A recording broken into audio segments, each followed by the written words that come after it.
nos pide, ¿no? La guía dice que tendremos 45 reactivos en nuestro examen, perdón, de los cuales tendrán la parte de contabilidad, que es toda esta parte que vamos a revisar. 10 de ellos tendrán que ver con la determinación de la estructura contable, 18 de ellos con evaluación y presentación de información financiera y 3 integración de los estados financieros básicos. Si recuerdan, vamos a ver si es serie A, serie C y serie B de las NIFs, ¿no? Espero que tengan sus NIFs también a la mano porque se los dejan sacar, no sé ahora que es en línea o cómo es que lo van a hacer, pero usualmente los dejan revisarlas, ¿no?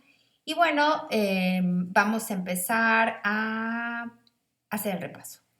Dice aquí cuáles son los objetivos. Mediante la exposición de las normas de información financiera relativas, el alumno reforzará el marco conceptual, que sería aplicable a la entidad, seleccionar el sistema de información contable idóneo para la entidad, evaluar las transacciones, transformaciones internas y otros eventos de conformidad con el marco conceptual, aplicar las normas particulares de evaluación contenidas en las disposiciones correspondientes, registrar las transacciones, transformaciones internas y otros eventos en el sistema de información contable, aplicar las normas particulares de revelación en la información financiera, aplicar los efectos de la inflación en la información financiera y preparar los estados financieros básicos establecidos en la normatividad contable.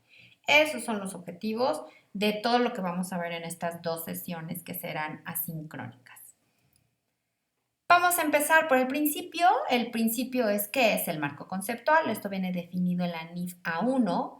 Es un sistema coherente de objetivos relacionados, agrupados en un orden lógico deductivo, destinado a servir como un sustento racional para el desarrollo de normas y como referencia a los problemas que surgen en la práctica contable. Y sirve para permitir un mayor entendimiento acerca de la naturaleza y función y limitaciones de la información financiera, dar un sustento teórico para la emisión de las NIFs, evitando que no sean consistentes entre sí, construir un marco de referencia para aclarar o sustentar tratamientos contables y proporcionar una terminología y un punto de referencia común entre los usuarios de la información financiera. En pocas palabras, el marco conceptual nos define qué es la contabilidad, cuál es la limitación de la contabilidad, la calidad de la información contable, los conceptos que se manejan en la información, en toda nuestra profesión contable. Define qué es un activo, qué es un gasto, qué es un estado de resultados, qué es un estado financiero, la diferencia entre información financiera y estado financiero. Todo y cada uno de los términos que utilizamos para referirnos a los sistemas de información financiera, todos ellos están incluidos en este marco conceptual, empezando siempre por el principio, todo, postulados, criterios, etcétera. ¿Cómo se integra el marco conceptual? El marco conceptual se establece de las NIFs A2 a la NIF A8. En la NIF A2 están los postulados básicos de la información contable. En la NIF A3 es identificación de las necesidades y objetivos de los usuarios de los estados financieros. En la NIF A4 el establecimiento de las características cualitativas de los estados financieros. Acuérdense que esta define qué es primero, ¿no? O sea, no solo el número debe de cuadrar, no solo el número debe reflejar lo que la empresa hace, sino tenemos nuestra parte de calidad. En la definición de cada elemento que hay en los estados financieros, el establecimiento de criterios generales de reconocimiento y evaluación a los elementos de los estados financieros, que es la NIFA 6, es una de las NIFs más importantes, donde se establece qué es un reconocimiento inicial, qué es un posterior, todos los elementos y criterios para dar el valor a una partida vienen en la NIFA 6.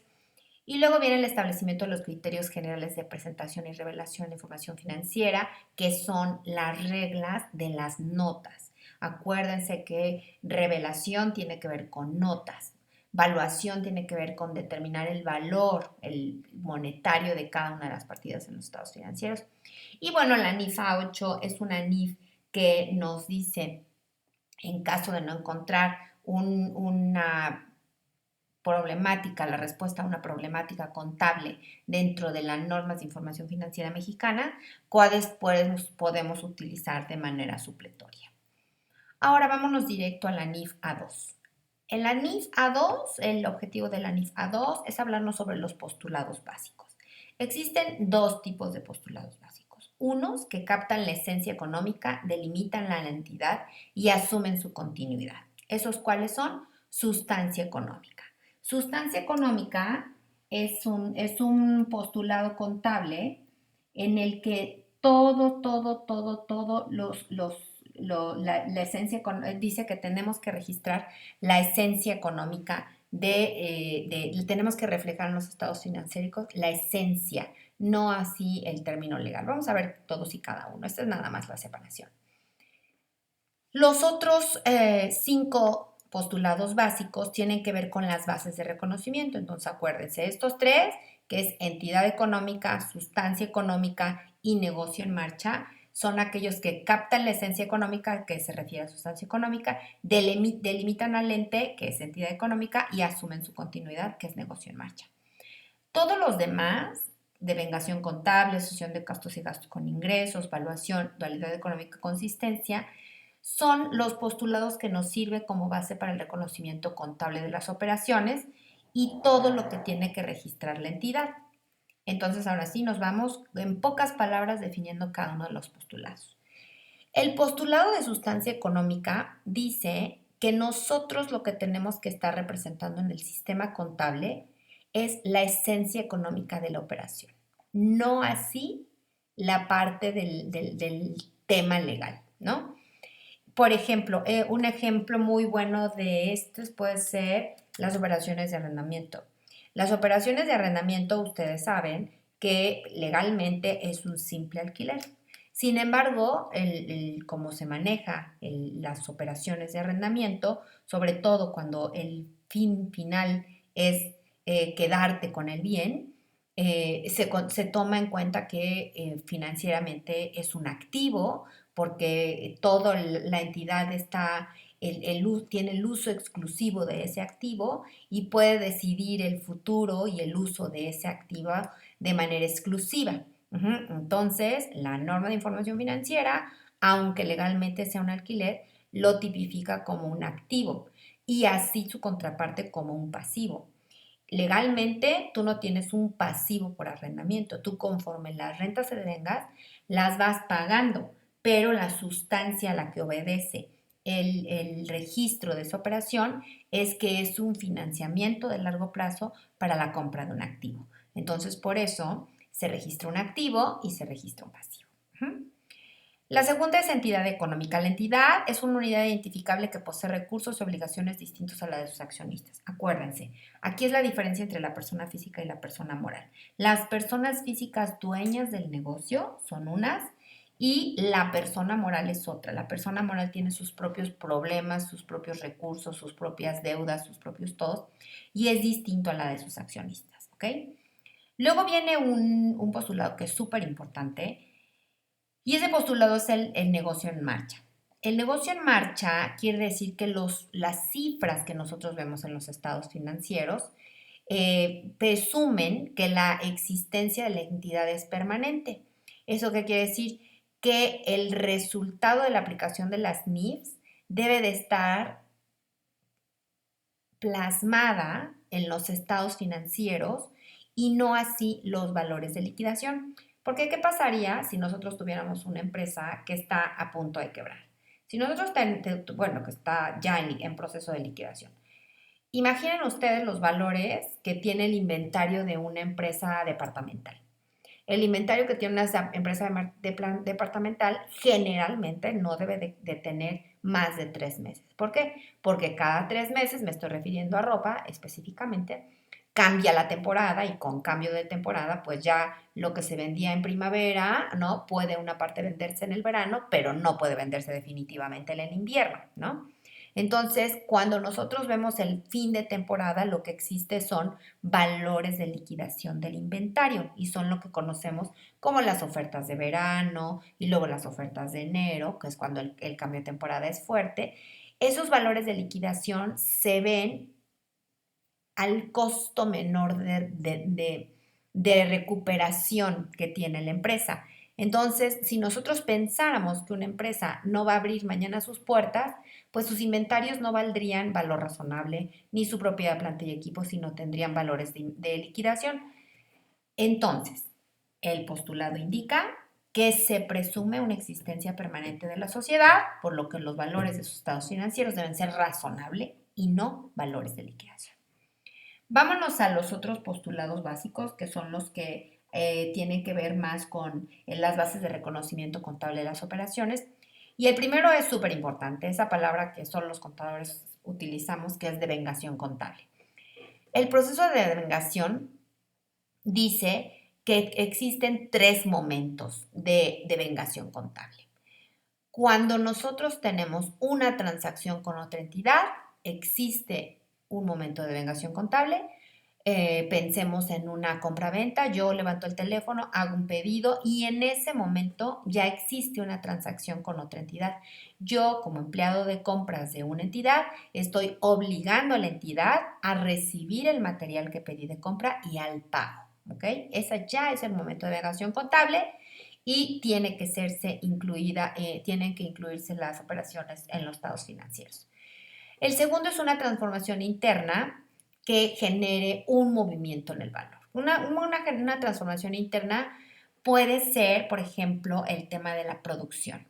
Cuando tú metes de un lado chips y del otro chips, teclados, monitores y del otro salen computadoras o laptops, lo que tú estás haciendo en ese proceso es adicionarle materia prima, gastos indirectos de fabricación, manos de obra directa y haces una transformación interna de los insumos a un producto terminado.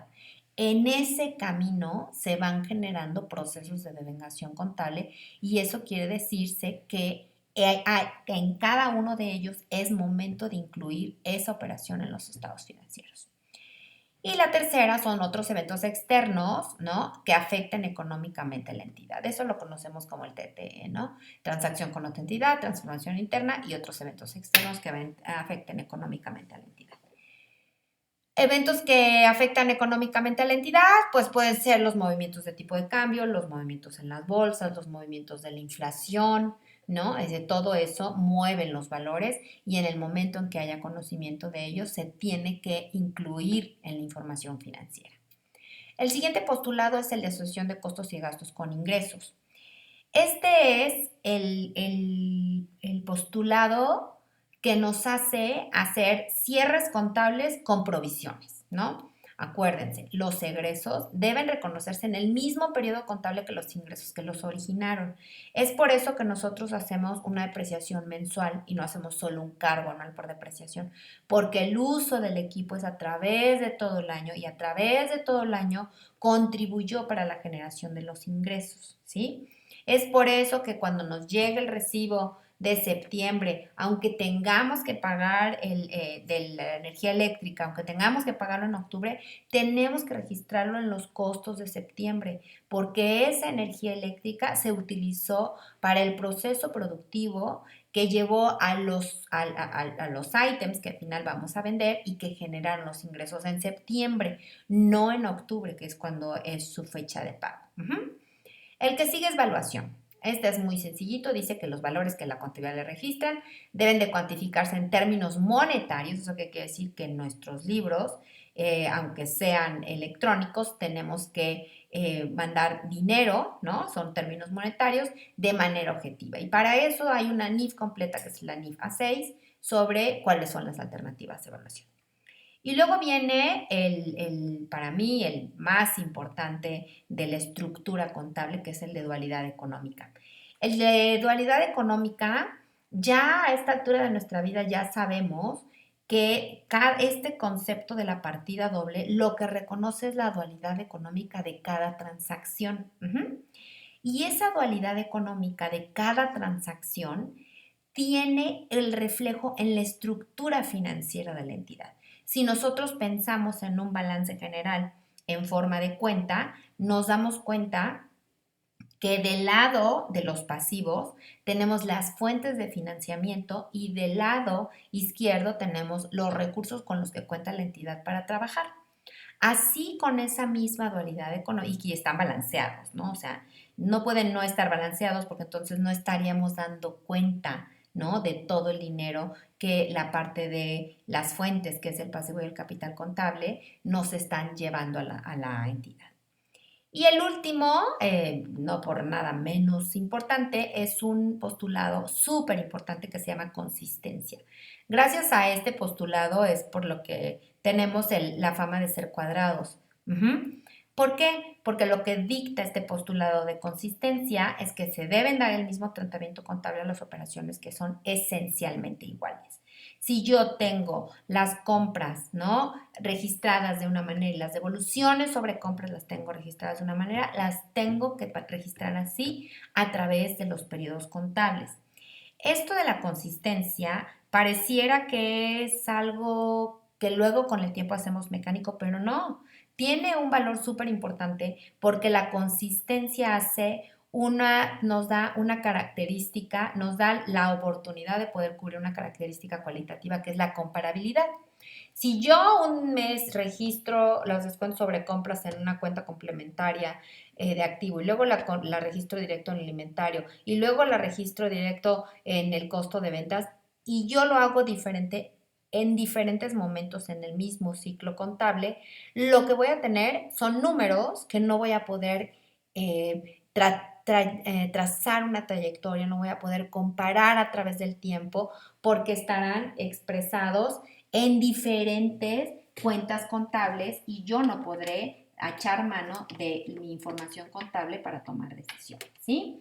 De igual manera, por ejemplo, las devoluciones sobre ventas y nosotros en nuestro sistema de información contable, desde el inicio establecemos subcuentas de cuáles son las devoluciones por defecto, cuáles son las devoluciones por errores en el pedido, cuáles son devoluciones por errores en la entrega en el momento que el tomador de decisiones decida hacer un análisis de por qué tenemos un porcentaje de devoluciones sobre ventas, abriendo nuestras subcuentas podemos dar una información asertiva, una información rápida y no así que tengan que hacer todo un análisis y entrar póliza por póliza a ver por qué se hicieron, ¿no? Entonces, consistencia es súper importante en nuestro sistema de información contable. Luego nos vamos a la NIF A3. En la NIF A3 habla sobre las necesidades de los usuarios objetivos de la información financiera. ¿A quién les es aplicable? Siempre define dos partes. Define las empresas lucrativas y las no lucrativas. Define los términos, por ejemplo, de que lo hace para que nosotros podamos evaluar la eficiencia, que se refiere a términos de actividad operativa, los estados financieros, la información financiera, para poder evaluar la liquidez, la rentabilidad, el riesgo financiero y la solvencia. Define cuáles son los usuarios que pueden tener necesidades de poder tomar decisiones en base a la información financiera. Y en ellos define que pueden ser los accionistas o dueños, patrocinadores, esquemas de gobiernos corporativos y órganos de supervisión internos y externos, administradores, acreedores, beneficiarios, gobierno, contribuyentes de impuestos, organismos reguladores y otros usuarios. Cada uno de estos usuarios tiene un objetivo fundamental.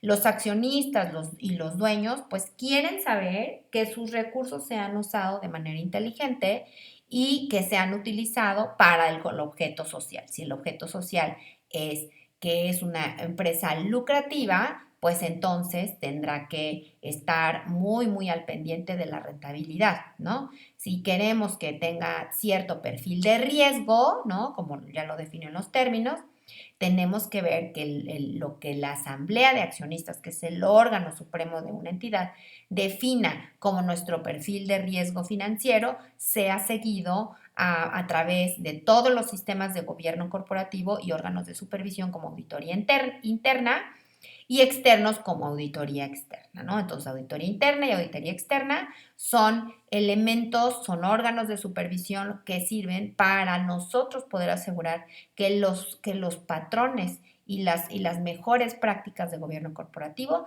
se llevan en una empresa. Y luego también los administradores deben de tener esa necesidad de la información financiera para poder evaluar el desempeño de la entidad y poder ser recompensado con bonos cuando así sea hacia los administradores o no recompensados cuando no lleguen a las metas que se establecen por el Consejo de Administración. Otros que pueden llegar a necesitar esta información pues son los acreedores, ¿no? Los acreedores que son con los que nosotros tenemos deudas están súper interesados en la información financiera porque pues necesitan saber que nosotros tenemos la capacidad de pagarles. El gobierno está súper interesado porque somos nosotros los contribuyentes de impuestos y en base a las ventas, los gastos, las deducciones autorizadas que ellos declaran como tal, nosotros tenemos que hacer un pago de impuestos. Hay otros organismos reguladores que están interesados en nuestra información financiera, que puede ser si nosotros tenemos, por ejemplo, deuda bursátil, la Comisión Nacional Bancaria y de Valores y, bueno, otros usuarios que deja abierto esta norma. Ahora, ¿cuál es el objetivo de la información financiera?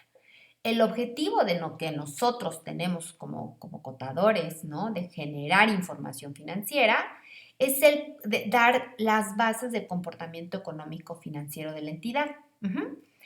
Con ello, se evalúa la capacidad de la entidad para mantener y optimizar sus recursos, ¿sí? Nosotros sabemos que si tenemos una empresa con problemas de liquidez, lo más seguro es que si no puede solventar el corto plazo, pues tampoco podrá solventar el largo plazo, ¿no? Entonces es súper importante que nosotros podamos seguir el comportamiento económico financiero de la entidad para que se pueda seguir asumiendo como un negocio en marcha.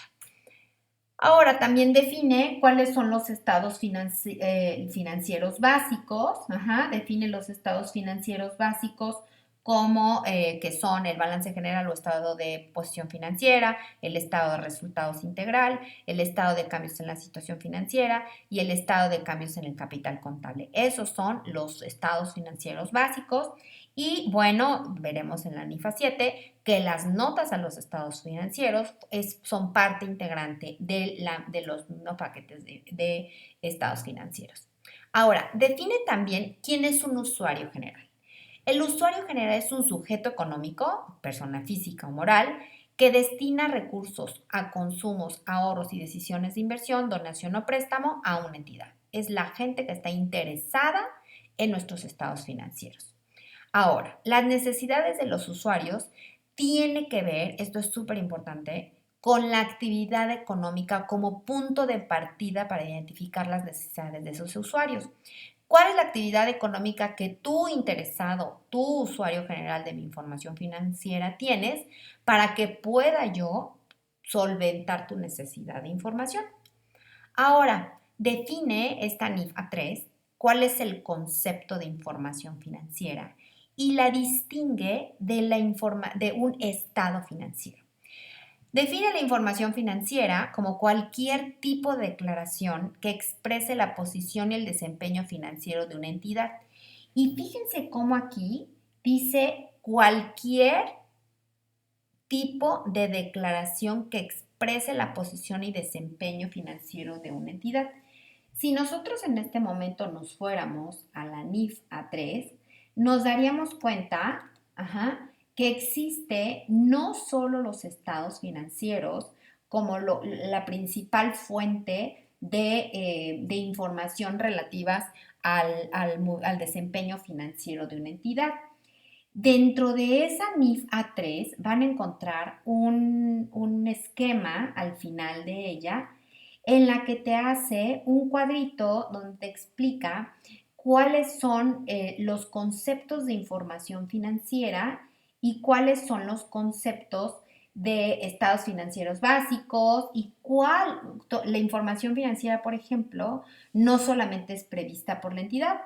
Podemos tener otros tipos de información financiera como reportes de analistas de casa de bolsa, reportes sobre los regidores de la competencia, reportes sobre los precios y los otros productos como la de la Procuraduría del Consumidor. Podemos tener estadísticas económicas del sector, ¿no? Si estamos nosotros en departamental, pues las ventas que tiene la ANTAD y algunas publicaciones financieras que pueden hacerse sobre la compañía, sobre todo cuando la empresa cotiza en bolsa.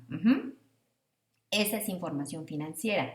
Ahora, dentro de esa información financiera hay información financiera provista por la entidad. Y esas pueden ser, por ejemplo, el reporte si nosotros vemos un informe anual, vemos el reporte y discusión, análisis de la administración o el informe del director general. Los análisis que tiene de las reservas para generación de ingresos, el importe de la gerencia, etcétera, etcétera. Esa es información financiera provista por la entidad, pero que no son estados financieros básicos. Y luego ya en el nivel más hacia adentro de la entidad tenemos los estados financieros básicos, ¿sí? Definiendo los estados financieros básicos como la representación estructurada de la posición y desarrollo financiero a una fecha o por un periodo de una entidad. Y ahí sí, ya tenemos los 4 estados financieros básicos, las notas de los estados financieros, las políticas contables, los métodos de evaluación, los números de acciones, etcétera, etcétera, y toda la información que forma parte de este paquete financiero. Ahora, esa misma norma define cuál es el objetivo de los estados financieros. El objetivo de los estados financieros, dice, se derivan principalmente de las necesidades del usuario y dependen de la naturaleza de las operaciones y la relación usuario-entidad. Ya quedamos que lo más importante es hablar sobre la actividad, ¿no? La actividad principal, la actividad económica principal como punto de partida. Y bueno, nuestra información financiera debe permitir evaluar al usuario general el comportamiento económico financiero de la entidad, su estabilidad, vulnerabilidad, efectividad y eficiencia, y generalmente lo hace a través de las razones financieras. Si ustedes siguen hacia atrás esta norma de información financiera, tiene un apéndice donde están todas las razones financieras también, porque van a tener una parte en la administración financiera de análisis de estados financieros. Si les falta alguna fórmula, no se acuerdan de ella, en el apéndice C de la NIF A3, ahí vienen todas las razones financieras que pueden aplicarse para poder evaluar justamente la estabilidad, la vulnerabilidad, efectividad y eficiencia del uso y del desarrollo económico financiero de la entidad. Y bueno, todo esto, acuérdense, para poder evaluar la capacidad de la entidad para mantenerse como un negocio en marcha. Ahora, los estados financieros deben ser útiles al usuario general para poder tomar decisiones de inversión. ¿Eso qué quiere decir? Decisiones sobre los activos, decisiones de otorgar crédito por parte de los proveedores y acreedores, esas que son decisiones de financiamiento, evaluar la capacidad de la entidad para generar recursos o ingresos, distinguir el origen y las características del rendimiento de los recursos financieros de la entidad, ¿eso qué es? Evaluar la rentabilidad del negocio y formarse un juicio de cómo se maneja la entidad a través de conocer su rentabilidad, solvencia. Acuérdense que rentabilidad tiene que ver con la capacidad que tiene un negocio de generar utilidades. La solvencia tiene que ver con la capacidad de cubrir sus deudas de largo plazo. La capacidad de crecimiento que tiene que ver con la capacidad de poder cada vez estar en el mercado y hacerse más grande, en ventas, en gastos, en ingresos. La generación y aplicación del flujo de efectivo, productividad, saber, acuérdense de dónde va y de dónde viene los recursos, su productividad, su capacidad de mantener el capital contable, entre otros. Ahora, nuestros estados financieros, aunque nosotros los queremos mucho porque además nosotros los hacemos, deben de saber que tienen limitaciones desde que nacen los estados financieros. Acuérdense que lo que nosotros estudiamos es una técnica, no una ciencia. Y esta técnica lo que hicimos fue ponernos de acuerdo los seres humanos para poder nosotros hacer el registro de las transacciones y poder dar un punto de vista económico financiero del desempeño de una entidad. Sin embargo, las transacciones con otra entidad, las transformaciones internas y los eventos externos son reconocidos conforme a normas particulares que pueden ser aplicadas con diferentes alternativas, por lo que a veces pueden no ser comparables. Y aquí caben los métodos de asignación de costos, por ejemplo, en inventario, y aquí caben, por ejemplo, los métodos de depreciación en la NIF C6 de propiedad, planta y equipo, ¿no? Y entonces te pide siempre la norma que las mantengas a través del tiempo para que no pierdas la comparabilidad. Sin embargo, ustedes saben que fiscalmente te permite hacer un cambio después de X periodo de tiempo. Me acuerdo que eran como 5 años, pero no me hagan mucho caso, ustedes saben mejor.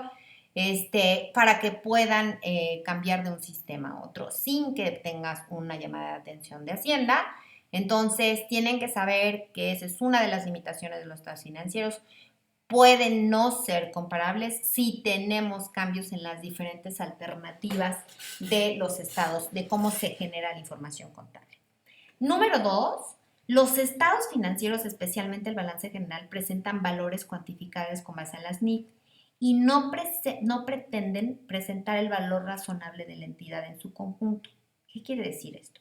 Los valores que están en el balance general son valores históricos. Y cuando tú pides el valor razonable de la entidad, lo que tú estás refiriendo es el valor potencial de un activo por el que pagarías hoy. Acuérdense que el valor razonable tiene que ver con eso, ¿no? Con el valor de mercado. Entonces, tú no puedes decir que el capital contable es el valor de mercado de tu empresa. ¿Por qué? Porque no están incluidos factores del futuro de la empresa. ¿Cuántos clientes va a atender? Si se considera o no negocio en marzo, si han ganado una licitación que va a empezar el próximo mes, etcétera, etcétera, etcétera, ¿no? Tampoco tiene, por ejemplo, el valor del capital humano, la rentabilidad que tienen ciertas áreas de negocios manejadas por personal. Acuérdense que el personal no forma parte de los estados financieros, ¿no? Etcétera, etcétera. Y la tercera limitación a los estados financieros es, por referirse a negocios en marcha, están basados varios aspectos en estimaciones y juicios que son elaborados considerando los distintos cortes de periodos contables, por lo cual lo que nosotros hacemos como contadores debe ser razonablemente correcto, pero no será exacto porque tenemos algunos conceptos que son estimados. Y de hecho, pues tenemos varios, ¿no? Tenemos las pruebas de deterioro, por ejemplo, son estimaciones, son hechas a base de deterioro. Todas las pruebas de deterioro, las pruebas de deterioro son hechas en base a estimaciones, todas las de cuentas por cobrar, las de inventario, las de propiedad, planta y equipo. Aunque tienes un plan de cómo hacerlo, aunque tienes una metodología de cómo hacerlo, finalmente son estimaciones. Toda el área de pasivos de largo plazo, pasivos laborales, toda la parte de provisiones, contingencias y compromisos son estimaciones. Son estimaciones que obedecen a una regla de evaluación, que obedece a ciertas técnicas de evaluación, pero no deja de ser una estimación. Entonces, esas son las tres limitaciones a los estados financieros, ¿no? Entonces, pueden no ser comparables, sobre todo cuando hay diferentes alternativas en la aplicación. No pretenden presentar el valor razonable de la entidad en su conjunto, sino son cifras históricas. Y bueno, por referirse a negocios en marcha, están basados varios aspectos en estimaciones y juicios que pueden no ser exactos. Bueno, no pretenden ser exactos, ¿no? Esa fue la NIF A3 y ahora nos movemos a la NIF A4. Esta NIF es una de mis favoritas porque la verdad es que nos permite salirnos un poquito de la parte de los números, ¿no? De la parte cuantitativa de la información financiera. Las características cualitativas tienen que ver con la calidad de nuestro trabajo, ¿sí? Entonces, para que nuestro trabajo tenga la calidad que pide la NIF A4, no solo debe de ser el número razonable, completamente bien registrado, etcétera, etcétera, sino tenemos que tener estas características de la información financiera y van de arriba a abajo ordenadas por importancia. La característica fundamental que tiene todo lo que nosotros hacemos en los estados financieros es que sea útil. Si lo que nosotros generamos no tiene utilidad, pues ¿para qué lo generamos? No cumpliríamos con la característica fundamental, ¿sí? Luego de la característica fundamental vienen las características primarias, lo que no se puede omitir en lo que nosotros hacemos. Lo primero es que tiene que ser confiable, ¿sí? Lo que nosotros metemos al sistema contable debe ser confiable. Y para determinar que es confiable debe tener un contenido congruente, que haya congruencia con lo que se registra y en la esencia de cada una de las transacciones. Que sea relevante. Que sea relevante quiere decir que influya en la toma de decisiones. ¿Cómo sabemos que algo es relevante? Pues es relevante si hay un riesgo de que si lo quitas cause un problema de toma de decisiones. Eso es relevante. No es el 5% de las ventas, no es el 1% de los activos, eso lo vas a definir después. Cada uno, ustedes que a lo mejor ya están en algún despacho de auditoría, tiene que es para ellos relevante, ¿no? Y bueno, ya ustedes hacen sus cálculos de materialidad, etcétera, etcétera, pero bueno, en los estados financieros algo relevante es algo que influye en la toma de decisiones. Y bueno, que sean comprensibles, que sea comprensible quiere decir que tenga facilidad de entendimiento, que no sea rebuscado para el lector y el tomador de decisiones. Y bueno, la cuarta es que sea comparable. Que sea comparable es súper importante para que nosotros podamos identificar y analizar diferencias y similitudes entre nuestra entidad en diferentes momentos del tiempo, como lo hacíamos en análisis de la información financiera, o de nuestra entidad comparada con otras entidades. Y luego vienen las características secundarias. Estas características secundarias se desprenden de la característica primaria de confiabilidad y de la característica primaria de relevancia. Entonces, ¿es confiable algo que es veraz? Es veraz algo que puede comprobarse y validarse. Es por eso que nosotros tenemos que siempre hacer un registro real, porque nosotros tenemos que poder dar los elementos, y esto tiene que ver con el punto 4, ¿no? De verificabilidad. Por eso siempre las pólizas llevan un soporte. Por eso siempre los registros contables llevan una memoria de cálculo. Si el CFDI no habla por sí solo, hay que poner un anexo, etcétera, etcétera, ¿no? Entonces el 1 y el 4 van muy de la mano. Luego la representatividad. ¿Eso qué quiere decir? Es representativo si tiene una concordancia entre el contenido que nosotros vaciamos sobre los estados financieros y la transacción. Tiene que ver mucho con la sustancia. Que sea objetivo, ¿eso qué quiere decir? Que no esté manipulada, que no esté distorsionada y que sea imparcial. Es la que, no, pues nos conviene meterla de esta manera, o sea, estaríamos perdiendo la objetividad, y perdiendo la objetividad estamos perdiendo la confiabilidad, y perdiendo la confiabilidad lo más seguro es que esa información no te sea útil. Ya hablamos de la verificabilidad y bueno, sobre la información suficiente, quiere decir que sea clara, comprensible y siempre poniendo el punto en lo importante. Ahora, ya hablamos de relevancia y que tiene que influir en la toma de decisiones. ¿Para qué? Para que pueda tener una posibilidad de predicción y confirmación. Esto también tiene que ver mucho con la comparabilidad. Cuando tú identificas patrones, lo que puedes decir es pensar que esa puede tener una alta posibilidad de repetirse en el futuro.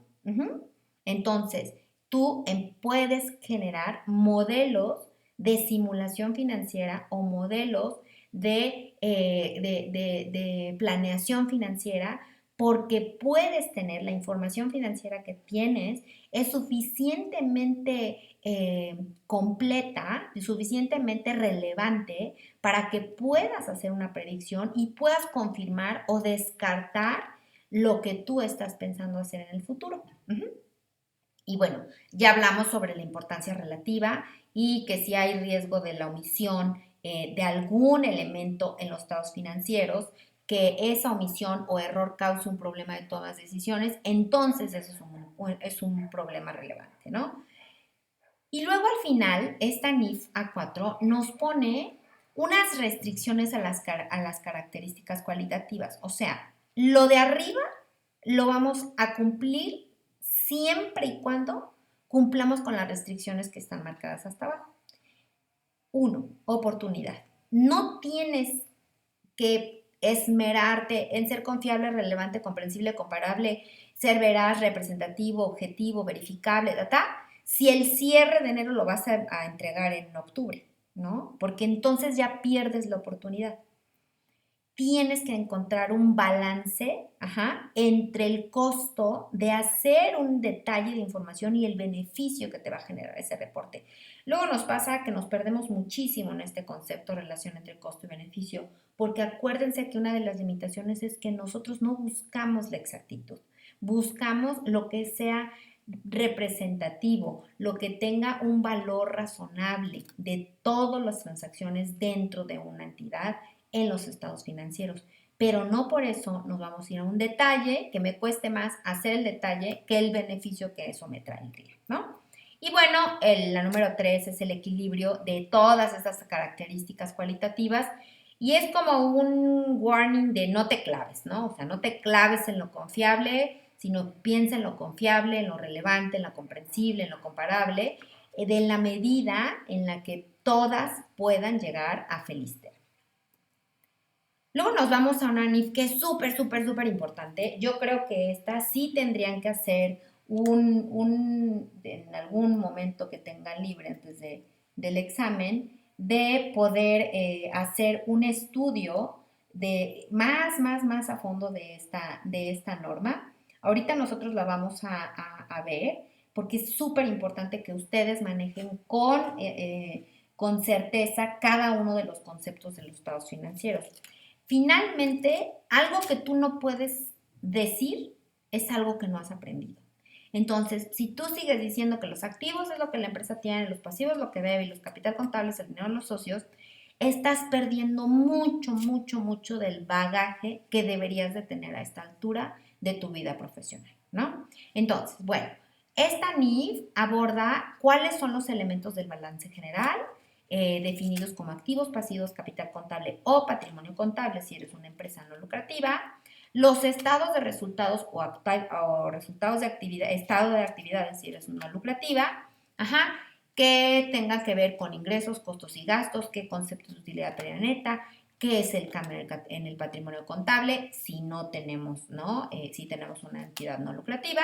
Y bueno, el estado de variaciones en el capital contable, cuáles son los conceptos que se mueven ahí, qué se define como movimientos de propietarios, qué se define como creación de reservas, qué se define como utilidad o pérdida integral y del estado del flujo de efectivos o cambio, antes se llamaba cambios en la situación financiera, cuáles son los orígenes y aplicaciones de los recursos, ¿no? Y empecemos por el más importante, seguramente se lo saben de memoria porque muchos de los profesores somos muy incisivos en que puedan definir un activo de una manera profesional, o sea, no decir qué es lo que la empresa tiene, o sea, no es eso.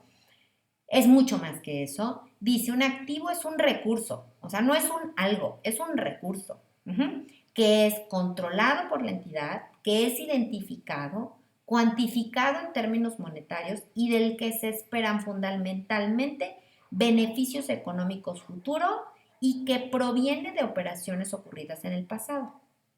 No puede ser controlado simultáneamente por otra entidad, porque entonces no sería controlado por una entidad, ¿no? Es identificado cuando puede determinarse los beneficios económicos que generará. Podrá generarte rentas, ventas, intercambio, transferencias, distribución, etcétera. ¿Qué beneficio te va a generar este activo, ¿no? Entonces, la característica fundamental de un activo es la capacidad de generar beneficios económicos futuros. Así. Esa es su característica fundamental. Si ya no tiene la capacidad de generar beneficios económicos futuros y era un recurso, lo más seguro es que ya no sea un activo y sea un gasto. Dice que estos activos intervienen en el proceso productivo y es convertible en efectivo o tiene la capacidad de reducir costos. La vida de los activos está limitada, por lo que se disminuye o se elimina el valor del activo, lo que se reconoce como el estado de resultados como un gasto. A lo mejor lo primero que cae en su mente con todo esto podría ser por ejemplo, propiedad, planta y equipo, ¿no? Porque dice que la vida de los activos está limitada o los activos intangibles. Y se disminuye su valor con el paso del tiempo y se reconoce en el estado de resultados como un gasto. Pero no es el único. El inventario, por ejemplo, con el paso del tiempo el inventario se te va a convertir en costo de ventas. Los pagos anticipados se te van a convertir en un gasto, si es un pago anticipado de gastos o servicios, o en un activo, y ese activo al final va a dar a un estado de resultados. Porque acuérdense, los recursos están hechos para generar ingresos y cuando pierden esa capacidad, pierde la capacidad de ser un activo y entonces tendríamos que mandarlo al gasto. Son 6 tipos de activos, que es efectivo y equivalentes, que podemos encontrarlos en la cuenta de bancos, derechos a recibir efectivos o equivalentes, como es la cuenta de cuentas por cobrar o clientes, los derechos a recibir bienes o servicios, como los pagos anticipados, los bienes disponibles para la venta o para su transformación y posterior venta, como es el tema de los inventarios, los bienes destinados para su uso para su construcción posterior, como propiedad de planta y equipo, y aquellos que representan una participación en el capital contable de otras entidades, como la inversión en subsidiarias o inversión en acciones. Estos son los 6 tipos de activos. Cualquier activo que encuentren ustedes en los estados financieros se puede encuadrar en alguna de estas 6 opciones. Ahora, existen otro tipo de activos que se denominan contingentes. Eso de contingencia quiere decir que están suspendidos en el tiempo y que su existencia depende de la ocurrencia o falta de ocurrencia de un hecho en el futuro que no depende de una entidad. Por ejemplo, la indemnización de un de un proveedor. Entonces, no se reconocen dentro de la estructura financiera, surgen de sucesos pasados, pero están suspendidos en el tiempo, ¿sí? Hasta que suceda eso que está suspendido en el tiempo, podemos saber si tenemos un activo o no. Ahora vámonos al otro lado y a los pasivos. Los pasivos se definen como una obligación presente, ojo, es una obligación, no es un algo, es una obligación presente virtualmente ineludible, eso quiere decir que no nos la podemos quitar de encima, totalmente identificada. Acuérdense, todo pasivo debe tener un propósito definido y ser identificado para poder determinar la salida de recursos que de él se están esperando. No podemos tener una cuenta por cobrar a quién sabe quién, ¿no? O sea, no podemos. Tiene que estar identificada.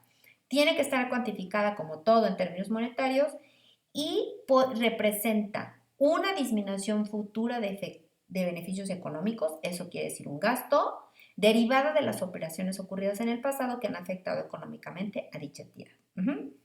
Entonces, todo pasivo debe tener un propósito definido y ser identificado al poder determinarse la salida de recursos, ya que representa la salida de recursos, se disminuyen los beneficios económicos al transferir activos, instrumentos financieros o proporcionar productos y servicios. ¿Eso qué quiere decir? Si representa una salida de recursos, quiere decir porque pagamos el pasivo. El pasivo se paga con activos, se paga con efectivo, se paga con bienes, etcétera, etcétera. Dice aparte que tenemos las provisiones. Las provisiones es un pasivo contingente. Es un pasivo cuyo cuantía o fecha de ocurrencia son inciertas. También están suspendidos en el tiempo. Sin embargo, sí debe de tener alguna probabilidad de determinar un importe. Si no, no se puede reconocer en los estados financieros. Y bueno, los pasivos se consideran fuentes externas de recursos. Los tipos de pasivos por su naturaleza, existen 3 tipos de pasivos. Las obligaciones a transferir efectivo o equivalentes, como las que tengo con los proveedores, las obligaciones de transferir bienes o servicios, como son las que tengo en anticipos de clientes o cobros anticipados, las obligaciones de transferir instrumentos financieros emitidos por la propia entidad, como unos bonos a largo plazo o bonos convertibles en acciones, son un excelente ejemplo de este tipo de pasivos. Y bueno, los pasivos contingentes, ya hablamos de ellos, como las provisiones, igual surgen de sucesos pasados, su existencia depende de la ocurrencia o falta de ocurrencia de un hecho que no depende de la entidad, no se reconocen dentro de la estructura financiera, por ejemplo, un activo no asegurado, ¿no? Pues es un pasivo contingente, pues sí, pero si no tienes para pagar el seguro, no sabes si en la vida útil de ese activo asegurado alguna vez te van a reclamar un siniestro o a lo mejor nunca se te siniestra. Es algo que tienes contingente y hasta que no ocurra un siniestro podrás saber si ese activo te va a regenerar una pérdida por un evento, ¿no? Un siniestro y no esté asegurado, o a lo mejor nunca te lo genera, ¿no? Entonces, por eso los pasivos contingentes, no se reconocen en toda la estructura financiera. Ahora, Capital contable para las empresas lucrativas, patrimonio contable para las empresas no lucrativas. Hoy en día, el capital contable es el valor residual de los activos. ¿Eso qué quiere decir? El excedente que hay sobre los activos, una vez reducidos los pasivos. Eso también se conoce como los activos netos. Esa es la definición formal de lo que es un capital contable o el patrimonio contable. ¿Qué representa? Representa el derecho de los propietarios sobre los activos netos o la porción financiada del activo total y se considera una fuente interna de recursos. ¿Sí? Acuérdense que los socios son los primeros que ponen dinero en un negocio.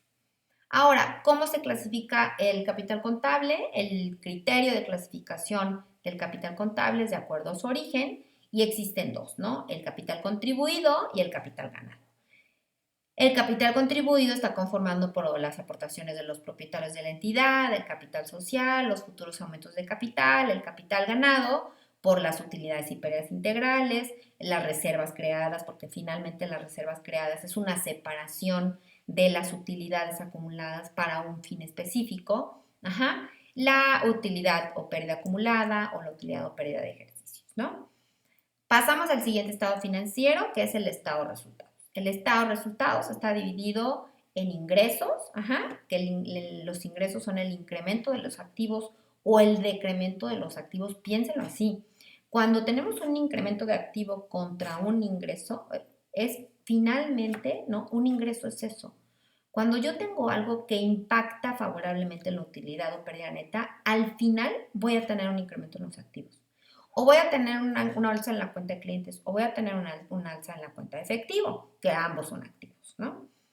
Y bueno, dice, durante un periodo contable, con un impacto favorable en la utilidad o pérdida neta y un cambio neto en el patrimonio o un cambio neto en el patrimonio contable si nosotros somos no lucrativa y consecuentemente en el capital ganado o patrimonio contable respectivamente. Existen de dos tipos, los ordinarios y los no ordinarios. Los ordinarios son aquellos que se derivan de las transacciones, transformaciones internas y eventos externos usuales y que son propios del giro de la entidad, sean frecuentes o no. Si son del giro de la entidad, son ordinarios. Y los no ordinarios son otros productos u otros ingresos, ahí los vemos registrados siempre, que se derivan igual de transacciones, transformaciones internas y eventos de la entidad y de otros eventos inusuales, es decir, que no son propios del giro de la entidad, aunque sean frecuentes o no. Finalmente, una ganancia es un ingreso no ordinario que por su naturaleza debe presentarse deducido de sus gastos relativos. Como ejemplo, tenemos la ganancia en venta de activo fijo. Cuando ven un concepto de ganancia, ahí ya les están dando un valor neto. Y por eso dice, la ganancia es un ingreso no ordinario que por su naturaleza debe presentarse ya reducido de sus gastos relativos, como el caso de venta de activo fijo. Ahora, en el estado de resultados no solo hay ingresos, también hay costos y gastos. Los costos y gastos son decrementos de los activos o incrementos en los pasivos de una entidad durante un periodo contable. Deben reconocerse en el periodo en que se puedan asociar con el ingreso relativo, porque ya conocimos que viene el postulado de asociación de costos, ingresos y gastos, con la intención de generar ingresos y con un impacto desfavorable en la utilidad o pérdida neta. Entonces, costos y gastos es aquello que reduce la utilidad o pérdida neta como un impacto final. Y bueno, ellos representan el esfuerzo económico efectuado por la administración para alcanzar sus logros y generar los ingresos. No hay ingresos sin costos y gastos, ¿no? Ahora, la diferencia es que el costo es el valor de los recursos que se entregan o se prometen entregar a cambio de un bien o servicio, por eso el costo de venta se llama costo de ventas y no gasto de ventas, ¿no? Y bueno, cuando tienen un potencial para generar ingresos en el futuro, representan un activo, eso ya lo habíamos visto cuando definimos los activos, y cuando se obtiene un ingreso asociado a un activo, su costo relativo se convierte en gasto, llamado también producto expirado, y se reconoce en el estado de resultados o estado de actividades. Sin embargo, es común que se le siga llamando costo. Por ejemplo, dice el costo de ventas. La utilidad o pérdida neta está definida como el valor residual de los ingresos menos los gastos y costos y está representados en el estado de resultados siempre que estos gastos sean menores a los ingresos, tendremos una utilidad Y en caso contrario, cuando los gastos sean superiores a los ingresos, tendremos una pérdida neta. Luego tenemos el cambio en el neto en el patrimonio contable, si estamos hablando de una empresa no lucrativa, es la modificación del patrimonio contable de una entidad con propósitos no lucrativos durante un periodo contable. Está originada por sus ingresos, costos y gastos, así como las contribuciones patrimoniales recibidas, y es la diferencia entre una lucrativa y una no lucrativa. Ahora nos vamos al estado de variaciones en el capital contable. En el estado de variaciones en el capital contable tenemos los elementos que lo conforman, son los movimientos de propietarios. Los movimientos de propietarios dice que son cambios al capital contribuido, en su caso el capital ganado de una entidad durante un periodo contable derivado de las decisiones de sus propietarios. ¿Ok? Como aportaciones de capital, que son los aumentos de inversiones de los socios, y tenemos los reembolsos de capital, que son las devolución de las aportaciones cuando un socio se va, el decreto de dividendos, cuando distribuyes las utilidades acumuladas, las capitalizaciones de partidas de capital contribuido, cuando, por ejemplo, tenemos aportaciones para futuros aumentos de capital y lo volvemos capital social, las capitalizaciones de utilidades o pérdidas integrales, que eso es cuando nosotros mandamos la utilidad o pérdida del ejercicio de utilidades acumuladas, y las capitalizaciones de reservas creadas, que es la cancelación de las reservas que ya cumplieron su fin.